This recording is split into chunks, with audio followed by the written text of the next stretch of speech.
একটু খেয়াল মা করে আসবো? দেখো। হ্যাঁ মা, আসো। কি কিছু বলবা? না মানে আপনার ছেলে আপনার জন্য খুব সুন্দর দুটো শাড়ি এনেছে, ওইটাই দেওয়ার জন্য এসেছি। আমার জন্য আবার শাড়ি আনতে গেছে কেন? কোনো দরকার ছিল? ছেলেটা কিচ্ছু বোঝে না। আমার আলমিরা ঘরে কত শাড়ি, পরা হয় না। এটা কোনো কথা? সন্তানটা বুঝি বাবা মা কিনা এতটুকু করবে না? এটা কি বলেন মা? ঈদের একটা দিন আপনি নতুন শাড়ি পরবেন না? শাড়িগুলো খুবই সুন্দর, আপনি পরলে আপনাকে খুবই মানাবে।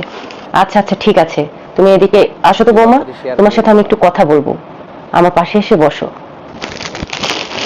এই নিন মা, আগে আপনার শাড়িটা নিন, দেখেন আপনার পছন্দ হয় কিনা। আচ্ছা,